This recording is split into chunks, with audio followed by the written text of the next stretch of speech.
Welcome to Rise. We are a global community of thinkers and doers working together with Barclays to create the future of financial services.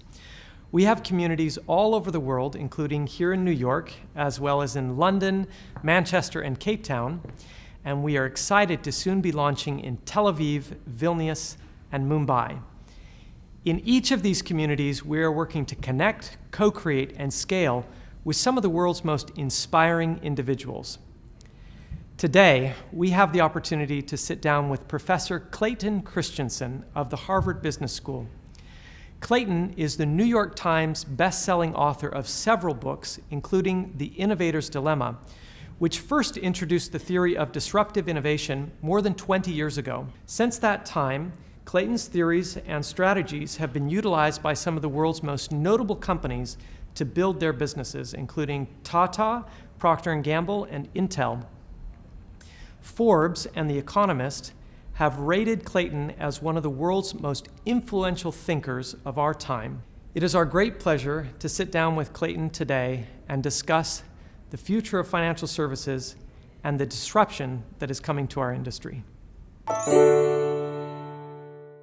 Clay, welcome to Rise New York. Delighted to be here, thanks. It's great to have you here, and we really appreciate you taking the time today to visit with a number of our Barclays colleagues, as well as other thought leaders here in the fintech innovation space in New York. Obviously, disruption in financial services is a major topic at the moment. And to start off, would you give us your view of what disruption means and how it's being applied to financial services? Disruption occurs when an innovating company develops a product that is simpler and more affordable than the prior products or services in the marketplace. And this allows you to bring in populations of people who previously didn't have the money or the skill to participate in the market. Now they can. And so disruptive innovations creates growth by enabling more people to do things that previously were in the realm of just the rich. Then we call it disruptive because when this occurs at the simple end of the market, the incumbent leaders find it unattractive to go after them. Because given the business model of the incumbent, they want to make better products that they could sell for better profits to their best customers. And when they look down, it makes no sense to go down. There are a number of new entrants into financial services. Right. We see Facebook, Alibaba, Amazon, Google, and we also see a number of small fintech startups, thousands really. Last year there were more than 13,000 new fintech companies around the globe. Some are becoming billion-dollar companies. A lot of the banks and big financial services companies can't understand what the relevance is of what's happening in this market and how they should address these competitors. So in order to give a good answer, I need to just define a couple of concepts. So in a process of providing a service to a client, or in Silicon Valley, they take this process of a set of steps and they put it vertical and they call it a stack, okay? Mm-hmm. Well, each step or each layer in the stack, there has to be a way they interface with the adjacent players in the stack. And one way you could do it is in an interdependent way. And in an interdependent connection, if you change one thing, you have to change many other things. They're all interdependent. That's right. Yeah. And so it is very secure, it's very private, but innovation can't happen very rapidly there because, again, you change one thing, you got to change everything. And you have to be integrated. You have to make both sides of it in order to make the interface work. The other way to define how things fit together, this interface, is modular. And that is, we agree in advance what each of us has to look like so that when we put it together, it just works. APIs being the example, right? Yeah, that's right. So you don't have to be integrated. And a modular interface is fast. You can change one thing without changing everything. And so innovation accelerates, okay? Right. And so it's a paradox to some degree, because in a modular world, it's fast, but you can't differentiate your products from others because people can just copy you. So it's fast, you don't make much money. And an interface, an interdependent interface, you make money, but it's slow. Now, historically, my sense is that in a bank, you have the back end of a bank where you do all of the functional things that just have to happen. Yeah. It has to be there, and it's heavily regulated. Yes. And then there are business units in a bank that provide various services or products.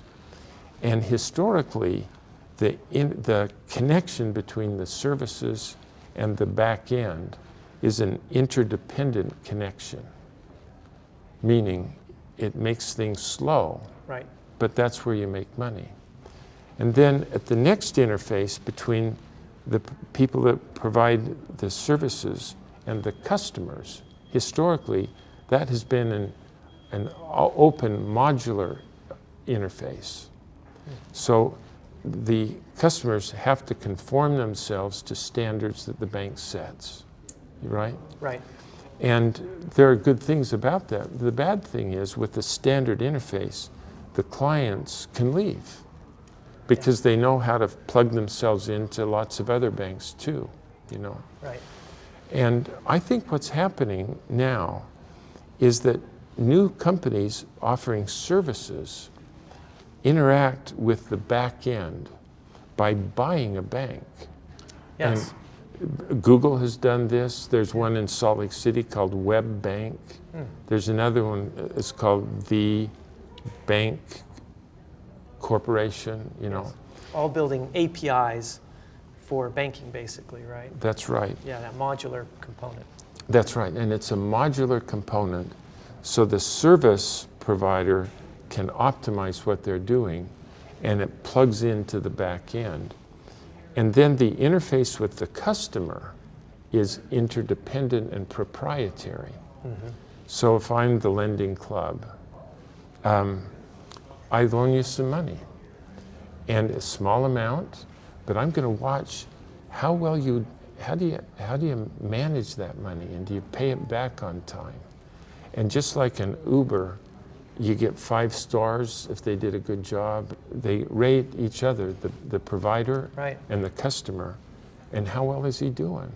Yeah. And if you get a 5, I'll loan you more money next time, you know. And Yes. and so the interface between you and me, the provider, becomes very proprietary. Yes. It's just the interface is you and I, Yes. and it's very hard for you to leave.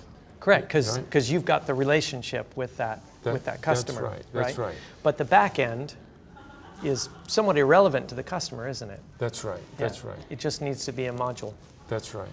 And so regulation happens there on the back end because that is regulated by the laws.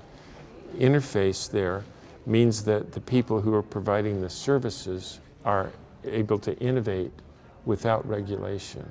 Right. And Barclays just has to be sure that they play where the interdependent interface is between them and the customer. They want to own that customer, but they don't necessarily need to be all of the modules. That's right. And so does this lead us to a model where a bank becomes a platform that startups could create new enterprises on top of, but then they layer into the customer through the bank? That's right. So the bank continues to own the customer, but the startups create products that bolt on to the modules the bank has created. Yeah, that's Interesting. And do you think that large financial services companies, like Barclays as an example, can do this from inside their business? Can they disrupt themselves internally? No. And the problem is that disruption begins before the core business is ailing. okay? And so if you try to address the disruptive innovator from within the core business, it'll screw up a beautiful business, Yes. right? Yeah. And yet if you wait until the disruption is progressed and now the core business is ailing, then the game is over. And that's why you have to do the new one in parallel with the old one, not in series. Now, why do big companies typically fight against that model? Because you don't see a lot of big financial services companies creating brand new business units. Yeah. They're trying to disrupt themselves from inside of their business. Right. What is it that works against that model? Accounting. Because in accounting, you can measure the cost of replicating all of the administrative overhead in two different organizations.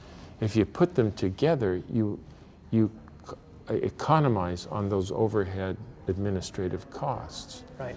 But what accounting cannot account for is when you put those two things together, it slows the innovation down to a turtle base almost. Right. You know, and you because you're slow, you don't grow, and the loss of growth and the slowness of administrative consolidation, the accountants can't account for that. Yes. And so what they give you is a very skewed view of what's best for the company. Right. So from a rational perspective, it doesn't necessarily make sense to create a new business unit because the metrics that you're using to measure success on the other sides of your business don't measure up. That's right. Going back to this idea of modular business structures, let's just say, there are a lot of companies that are creating accelerators, programs for open innovation. Where do these initiatives fail, and how can they succeed? I view what you're doing here as a research facility, you know, and so you develop a new technology or a new business idea. If you then think that the core business, we ought to give these new ideas to the core business to deploy, they either will kill it or that they will it will formulate it so that it fits their business model, okay? And so to think that doing this somehow regenerates the business model is just a non sequitur. It was not designed to change the business model. It's designed to do one thing very well. And so in order for this to work, the people at the highest level, not in business units, but at the corporate level, need to be in very good touch with what's going on here. And when they see that, when they say, they know there's a job needing to be done. It's going to work. We will set up a new business unit around that business idea, and we'll create new business units. And so the corporation can change in significant ways by creating new business units. But they can't change by trying to change the old one. It was designed not to change. Interesting. Yeah, it's definitely true. We see antibodies in this organism that reject new things naturally because they're designed to protect and preserve and grow the previous businesses. And when we look at the current market and the way that executives who have to lead these very big companies in financial services through these challenging times, the natural response by many is to conserve capital, to invest in efficiency innovation that takes cost out of certain processes. What would the innovator's dilemma teach us about the short-term and long-term gains of that strategy? When the business unit starts up, the data that you use to navigate yourself is data about the context in which the job to be done emerges. And the data about that first stage is passive data. It's data about the context and the job to be done. There's no data about customers or competitors or products. And then in the second stage, where you're in making good products better, there the data is all about revenues and competitors and customers and features and distribution. And it is so strong, that data, that you start to think that the structure of the world is organized by products rather than job to be done. Yes. Because again, the job to be done doesn't broadcast at high fidelity data about the job. And so for the manager, they're just whirled up into another world of data about the products and customers and markets. And then as that product becomes mature, and innovation has to be efficiency innovations, there the language becomes the language of numbers. And the data that you're looking for is return on investment, RONA, IRR, and those are the right metrics for that era. And the managers who run that business have a language of numbers. So in each of these three realms, the language that they use is different, and the metrics that you use to measure success differs. And what kills you, I mean, there are a lot of things that kills us, but one of the most important ones is that the people who are in the mature parts of the business, where the metrics are, again, RONA, IRR, MPV, which are the right measures there, when they try to impose that on new companies that are emerging, where the data needs to be about the context, it just kills it. Yeah. And it's actually quite hard for the people on top to say, oh, this business is one of these. Right. And therefore, I'm going to put in an app in my brain, which is, this is the way you measure success, you know. And then the next one is one of those. I take that app and put that in, and I will speak the language of that one. Right. That is rare. They have to be not bilingual, but trilingual. Trilingual. Very interesting. Great. Well, thank you very much for your time, and we look forward to welcoming you back to Rise New York. Thanks. Hope I can come back. All right.